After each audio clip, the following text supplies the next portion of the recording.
everyone, and welcome to another episode of Wisdom Chat. I'm your host, Phil Holdsworth of Aurum Gold, and my wonderful guest today is Victoria Brennan. Victoria, you're the personal development coach. Welcome to Wisdom Chat. Well, thank you very much for having me. It's great to be here. It's an absolute pleasure, Victoria. Tell me a little bit about the work that you do and sort of how you got into that work. Yeah, absolutely. So I call myself a personal development coach, and the work I do is very much around what I call the inner work. So it's knowing ourselves, liking ourselves, and trusting ourselves, all really fundamental for us to live a fulfilling life, but often overlooked sometimes even in the personal development space. And I kind of came to this line of work. My career history has always been working in charities and working with I started my career on the front line in charities, watching people try and move out of homelessness, move out of domestic abuse. And I'd watch these patterns and these cycles of people being helped and going back, which is something that we've talked about before. I became very interested in human behavior, and I carried on in that field for about 20 years, moving in roles, and coaching was a very natural part of what I did and my approach. And over the years, I added to that with coaching qualifications and counseling qualifications and, all sorts of different experiences. And then a few years ago, following my own experience of feeling quite stuck in life, I had a period of probably around 10 years where I thought I was stuck. I started to actually delve much deeper into my own personal development, and that's when I kind of started uncovering so much that I could bring to my own practice today. Yeah, that's wonderful. I'm just thinking in terms of what you talked about there, and we've talked about this before, haven't we? About the whole area of self-awareness and how vital that is. You talk about your personal development. And I often say you can't give away what you don't have. So if you don't know what you have, then how do you know what to what you can give away? What can you speak with authority on and so on? And self-awareness plays a key part in that. And I've noticed that in the area of finance, how people make choices and don't realize they're just falling into a habit, a way of thinking. But it's not always necessarily the most ideal for them. In your line of work, what kind of things do you come across where a person doesn't really understand themselves? Well, you notice it really in their patterns and in the behaviors and the patterns that they're stuck with. So someone might come to me and say, I'm stuck, my life, I'm stuck. Now, your life can't make you stuck. It's your thinking that does that. So, actually, even that sort of initial thing is that, life's happening to me and, I'm worried and I'm in fear and all these other aspects, but it's actually all starting in our mind. And that's where we need to do this work. And I think, self-awareness is such an integral part of that process. And I think, sometimes people will say I've got a good level of self-awareness, but they don't.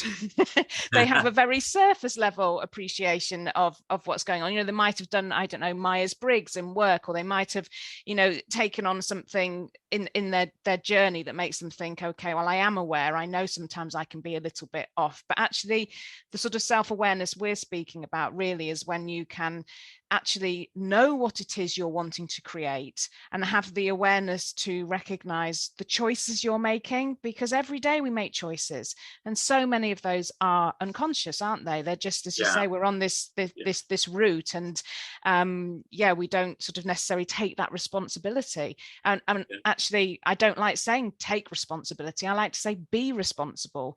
Responsibility isn't something we take after something's gone wrong. It should be us being responsible every day and saying, actually, this is where I'm going. I just, while you're saying that, I was just reminded of a time, like, for example, all these, you mentioned Myers-Briggs, all these various psychometric tests and profiling tests and so on. I did one, many years ago. I was encouraged to do it by my employer at the time, and it was the Clifton Strengths Finder test. Yeah. Which we'd heard a little bit about, we'd had a little bit of input on, and we were all in the organisation being encouraged to do this test because there was this drive to become emotionally aware, and also identify, the different makeup of the different departments and teams and so on. So we went through this process, but I've got to admit that the thing I noticed at the end was the fact that people would say, "Oh, that's interesting," and then file it. Yeah. And you're thinking, you've learned a little bit about yourself. Now, what are you going to do about it? Oh, I'm going to file it. That's where it tends to remain. And the number of times I hear people telling stories of those things, and it's not really benefiting them unless they act upon it. And the other side of the coin is the people who look at this and say, well, it's all touchy-feely, isn't it? I come from an engineering background originally, and I can still hear the voices of some of the, the managers, supervisors, and owners of businesses who were it was all about what they could see and what they could feel. Yes. But no, they were completely unaware of how they responded to circumstances or people. And how people felt as a result of the way they responded, and whether they would get the best out of people or not, as the case may be. And I just think that these two elements, you become aware that you can do something to learn a little bit about yourself, but then what do you do about it? Do you file it, or do you act on it? And the other side is the mindsets of people who are kind of reluctant to go there. I don't think it's necessarily because they think, well, what will I discover about myself? It's I think it's more about the fact that they just don't get it. They've not been educated in how valuable this is, and so we'll just not go there. I think there are some who won't go there because they're afraid of what might be uncovered. They don't like themselves, perhaps. I don't know. Yeah. I mean, yes, you make, two good points there. And I think it all comes down to our stories. You're right. I've done it before. I've been part of these different processes at work, and everyone files them away at the end. And, that's it. Wasn't that an interesting exercise? But it's actually, it really what it plays a huge part in all of this work is absolutely our stories. And this is, I mean, I always often say to people when they say, I'm not sure what my stories are, well, narrate your life. Okay. So you can narrate your life, and it might be, I'm 45 years old. I work really long hours. My work is quite analytical. I'm never really home with the family, but that's because I need to work the hours. I earn a good salary, but it's all gone. I live payday to payday. My relationship isn't as good as it could be because I'm not home as much as I could be. And actually what we can pick out from there is that there's stories going on about how, someone has to work long hours, and they are not sort of fully present in their relationship. And we can unpick a lot from sort of when someone narrates their circumstances in their life, and that's actually the way that they're thinking. You're right, there's a lot of people that will they're very sort of that left brain analytical, well, this is it. But actually it's truth. If you ask someone to narrate their life, we will unpick the stories and beliefs that are shaping that for them. And we've talked in the past about money, haven't we, and about people's different money stories. And this is so sort of obvious in those stories. People sort of living payday to payday. That's a story they have, that's what work is. You get by month, and that's probably something they picked up in their formative years. So I think sort of a lot of these self-awareness tools in workplaces can bring out sort of some key traits and characteristics of people, but actually underpinning all of that is your very own unique blueprint and set of stories that you've picked up along the way.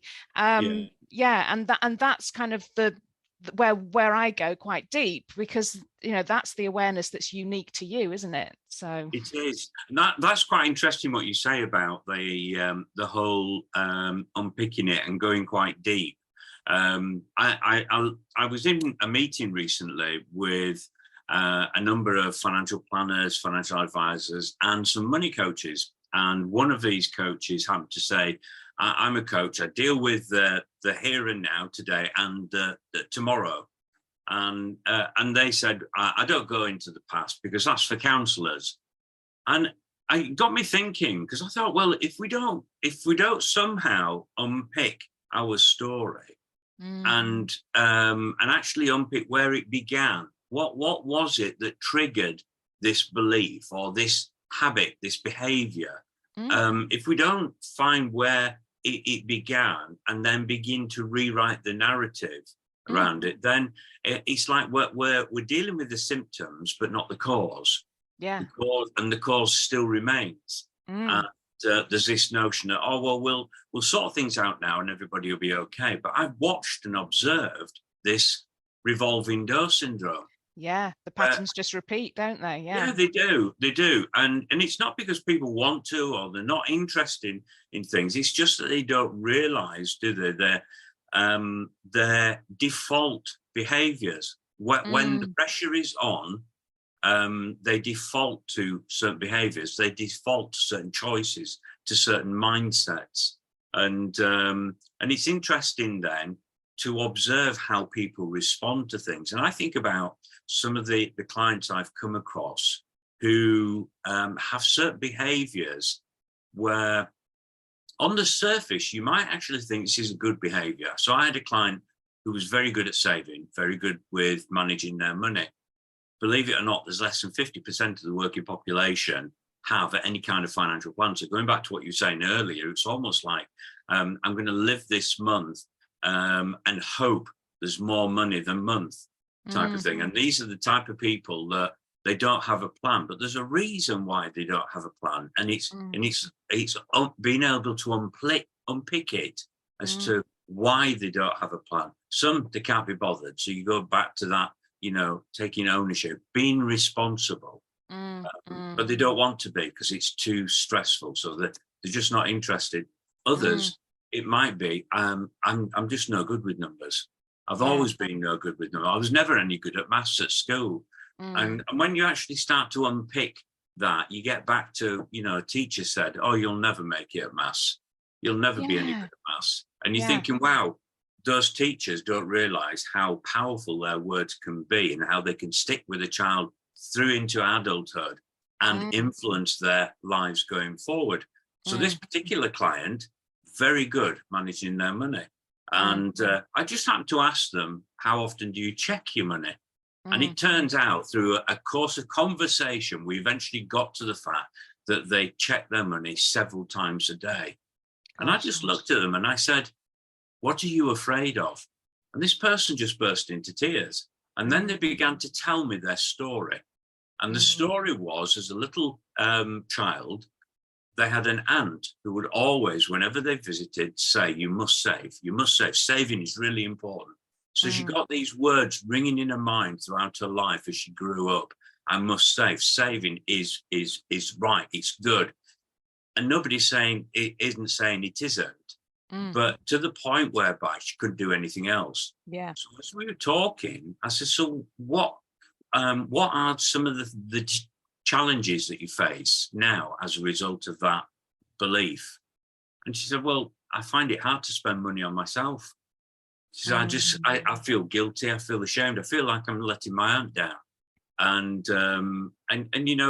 that's shaping then her choices and her behavior around money, creates stress and anxiety. And without being able to go back and unpick the story and locate the root cause and start to rewrite the narrative, we would never be able to change the level of stress and anxiety that you would feel. In fact, it might actually increase going forward. Yeah, absolutely. Yeah. Yeah, and what you talked about there about I mean, this then has an impact on self-esteem, self-worth. If you're sort of thinking, well, I can't spend money on myself, it's kind of, it sort of feeds into this whole narrative as well around not being worthy almost of receiving this money, or and yeah, it's so interesting. And actually, we pick things up from such an early age. It's quite astonishing, really. But if we grow up in a house that's, maybe we know that parents are in debt, money's a problem, there's a lot of arguing that goes on around money, that will shape our identity. Now, it can go in a number of different ways. It could be that someone thinks that's normal, and actually money is scary and hard, and it's a difficult subject. It could mean that somebody thinks, right, well, when I get money, I'm hanging on to it. But there's a reason behind that. And yes, we need to understand that, because I think money is just the topic, isn't it? It's the topic that people don't like to talk about, but they don't necessarily, they're quite hard on themselves as well, that they have these patterns that they fall into. And I know when I sort of set up in business, and I knew that it was going to mean moving away from the regular payday and the certainty, which doesn't, which we kind of think, again, is part of our stories, that employment is the safe answer. But anyway, I was very aware that my money story started to play out, because I was suddenly feeling like I don't know, I just, in those early days, I had to ask for money to help me get through. And even though they were my savings, it was kind of like in the couple, I wasn't contributing to them at the same rate my partner was. So it kind of made me think I was less worthy of asking for the money. And I would do everything I could to not ask for the money, even though it was my money. And it's so complicated. And it's because, again, we have these very personal stories, but then we end up in partnerships with people who have a completely different narrative and story and relationship with around money, or around, whatever the subject be, really. So yes, there is so much to look at. And it's, as you say, it's about our choices, and it's the habits, isn't it? We get into the habit of spending money, the habit of saving money, whatever it be. It's a little bit like the herd mentality, or the herd bias. Herd bias is simply, that we're following along with the crowd because they say it's right, so it must be right. The government say that we need to be a nation of savers. So everybody saving, that's the thing. But you see, what do you say to somebody who can't save? Not because they're unable in themselves to save, but unable practically because they're not earning enough and they're working all the hours they possibly can. What do we say to them? Do we judge them because they're not saving? And it's interesting, the mindsets of people who look at other people's circumstances. And you talk about relationship and the fact that in a relationship, you've got two different mindsets, two different ways of looking at things. I remember a client was telling me that they were very good at managing their money and very good at saving. And their partner, who attracted them through their generosity, really, was causing them the biggest angst, because why can't they be more like me? And that's one of the problems in society, is this notion that we should all be the same. We all respond the same. Education's a good example, that we should all be educated in the same way. Yet we are unique individuals who learn in very different ways. But yet we still have a body of people at the top who just want one size fits all. Yeah. And so when you're thinking about the differences in a relationship, 1 in 4 relationships break down because of money conflict. And so I listened to this lady, and she was saying to me, my partner, he's always spending money, and why can't he be more like me? Why can't he save it more like me? And so she did an assessment that we actually deliver. And through that, it's to help find some of the habitual behaviors and mindsets that she holds. And she says, oh, this is quite accurate, actually. Yeah, I do think like this. Then, because of that, she asked a partner to do the assessment. And it turned out his money type was he liked to be generous because he wanted to put a smile on other people's faces. He just loved giving to other people and making a difference in their lives. His problem was he couldn't see where the healthy boundary lines were. Sure. Yeah. Her problem was she was holding on to it too tightly, that and she had this fear of, what if we lose it all?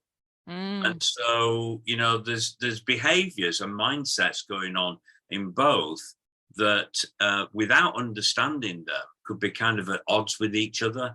And yet now that they became aware, I said, now what you can do is sit down, and when you plan your finances, you can actually allow a little bit to satisfy your own values, like you saving. Don't try and save it all, but save something of it, but allow some so that you can spend it on yourselves or together.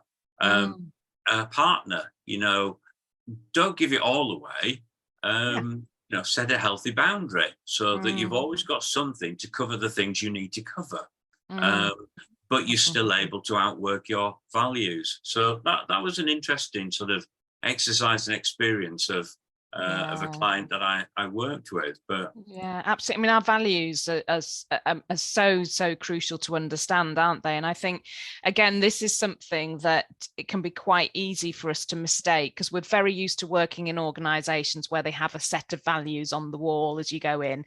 And we're very used to understanding that actually, well, I know what I stand for and I know what I stand against, but very rarely do we really understand the subconscious values that are actually driving the decisions that we're making. And so, you know, we've probably got, you know, three values that kind of show up the most for us in our decision making, in the choices that we make, and it's not always the thing that we want it to be. And it's very interesting. And I think sort of, again, it's that kind of just that deeper work of really understanding actually what's going on for me, what are my stories, my patterns, my values. And yeah, of course, absolutely, the work, you know, I'm a coach. It's all around people's expansion and evolving and creating what they want, be that more money, more time, a different job, a more successful business. But yeah, we do need to absolutely understand what's making people tick. I think what I find really fascinating with your story, Victoria, is that sort of period you spoke of very early on, that where you, I suppose, it's a bit like a dark period, but and where you having to ask for money and feel how you felt and how bad you felt about it, and yet even though it was your money, and you know, and I think when I think about whether it's in business leader, business owner, if you understand yourself better, then it means that you're in a better position to make informed decisions that are right for you, you know, and your business. If you're a leader, a supervisor, a manager, then to be more self-aware and taking responsibility for that puts you in a position where you can make better informed choices about how you lead people or how you manage something to get the best out of that situation. Same with, I suppose, you know, just the managing everyday things like our relationships. You know, if you don't understand yourself, how on earth do you hope to understand other people? And so then you get these kind of conflicts because you're thinking, well, why can't you be more like me? Well, it's never going to happen because we're unique individuals. Yeah, and actually, chances are the reason I was drawn to you is because you're not like me. You know, that's probably what I fell in love with, or the reason I wanted to go into business with you or whatever. Yeah, it's so interesting. But then as you get further in, it takes on a different. In terms of your work, then, I mean, knowing that like self-awareness has got to be a key component for anybody. But especially for people who have responsibility for people or things or whatever it may be. What sort of things have you come across in the work that you do? And I mean, do you have any sort of like stories of where there's been a real sort of difference in somebody's life, or in a business or leadership or whatever it is, that it's been a marked change, a positive change? Yeah, absolutely. Well, you know, I would say that in with every person that I work with, it's always my desire to get them to the change they want. So I always start people thinking about what it is they want to create. So starting with the end in mind, which is what Stephen Covey wrote about, and encouraging people to actually start working from those characteristics of someone who's already got what they want right now. So right from the very start of working together, I will help people to change that narrative and rewrite what, you know, the way that they are showing up in their lives, because that's what it's all about. It's, you know, we've mentioned in the past about how it's our thinking that keeps us stuck, because it is. We, you know, very often when we feel a certain way, like, oh, I feel poor, or I feel stuck, or I feel under pressure, we've thought it first. That's what's led us to the feeling, but we don't tend to be aware that we've had the thought. We're just aware of the feeling. It's the feeling that hits us, and then that feeling, you know, puts us into an action of, well, might as well, I'm not bothered, or, you know, typical, I might as well put something extra on my credit card, I'm already useless and in debt, or I might as well. So you know, people will stay stuck. So all of my work is about raising from the very start that we can start working on those patterns of thinking and rewriting them. And yeah, it's amazing the things that you uncover. Very often when I work with entrepreneurs, I'll dip into their values. Very often they'll come to me saying, I'm frustrated because I'm not making money in my business. They don't value money. They don't value wealth. It's not there. You know, they'll have all these other values, and you can choose your values. You can, right now, you can say, right, I'm going to make a conscious decision to start valuing this more, and to, you know, to start, you know, creating this. You can change them. So yeah, it's, I'm not sure if that really answers your question, but it's very much about, from the start, helping people to move out. I suppose it's about what's right for them, isn't it? You know, people can have aspirations for the future, and but there's a mindset that they hold that keeps tripping them up, that prevents them from achieving that aspiration. And so for them, it seems, you know, that they get further on in life, and yet it seems so much further away. And that can be really tough, can't it? It can bring a real sense of hopelessness. And going back to what you said about, like, for example, the credit card, well, I'm already in debt. I mean, what's so much more going to mean now? You know, it's almost like giving up. And yet, the moment that you say, okay, I'm going to face it, it's going to be tough. It might uncover some things that I don't particularly like, but I'm going to face it, because if I want to move forward and achieve something, I need to know what I need to do to be able to do that without sabotaging it along the journey. And if people are willing to do that, if entrepreneurs, business owners, leaders, and individuals are prepared to do that, it's amazing what can happen, not just in the workplace, not in business, but in their relationships at home, the family life, the social element. It's amazing how it can start to sort of alter the way that you see things and see people. Absolutely. It lifts so much for people. And I think as well, you know, sometimes people might have an interpretation that taking the action is going to be tough. But again, you can change that. This is going to be the start. This is going to be the start of me creating the outcomes I want in my life. This is the start of me, you know, being responsible. If it's meant to be, but you know what, it's up to me. So I'm going to start taking this action. So again, you know, we can choose to take this action, but we can choose to take the action from a really positive story. And I have talked to you in the past about mindset, and I sometimes think there's a lot of, you know, talk out there about, you know, have a positive mindset, everything will work out.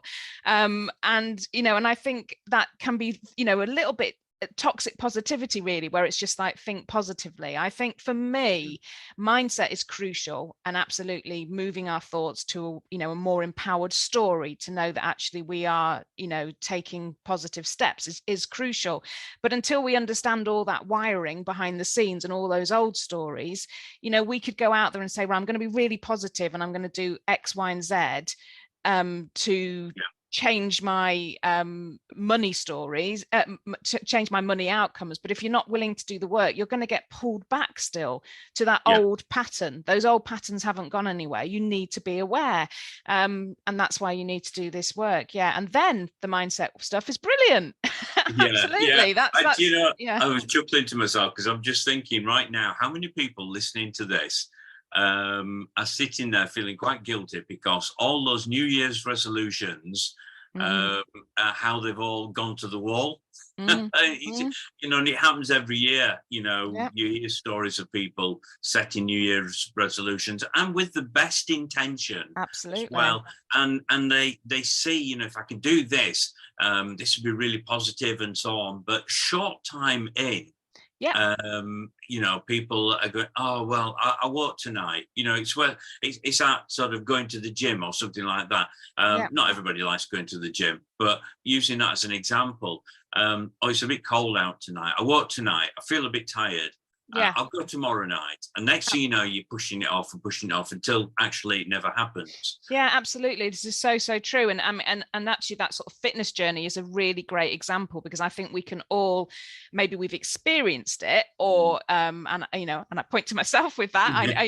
I've experienced this, and certainly will know someone that has, who's maybe decided they're going to do something differently to change their weight. They throw themselves in and they get so far, they might lose the weight. They might do really well and feel fantastic.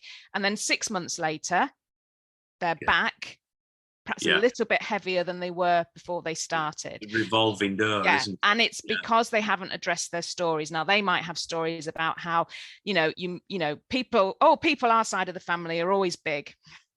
Okay, so subconsciously that's what makes you feel safe, is like your subconscious hang on, we're safe when we're big, because the secondary gain to that story is knowing I fit into the family. So it's honestly, our subconscious is so powerful, and it, you know, whatever you plant in it will grow. And so if actually you've got this story going on about how you're big, but that's good because it means you're part of the family that you love so much, then it doesn't matter if 30 years later you're trying to change something, you know, you're going to get pulled back. And that's why kind of working from the point of, you know, stepping into ways of being, you know, noticing those stories, raising that awareness, and actually, you know, choosing a new one is so powerful. I've got a funny story. Go on. Do you know when I don't know if you're a movie lover or anything, but I remember years ago when the Rocky movies first came out. And so, and I went to see the first Rocky movie, and you get so, you know, pumped up and inspired, and you know, what a great story, and what a victory at the end, and so on. And I'm coming out there going, I'm gonna do some exercises. I'm gonna straight to the gym. Just thinking, how many people think the same way as me in that sense? You know, get so inspired by the story of another, or a movie or something like this, and my wife is just looking on, just shaking her head. But she knows better. But it's true, isn't it? We get inspired, we get motivated, and you know, and that's when it can feel a little bit toxic sometimes, because you're like, oh, I was so motivated, I was so genuinely motivated to make this change, and here I am, I've come back again. So this is yet more evidence to me that I'm rubbish, and I might as well stay where I am, and this is the best I'm ever going to get.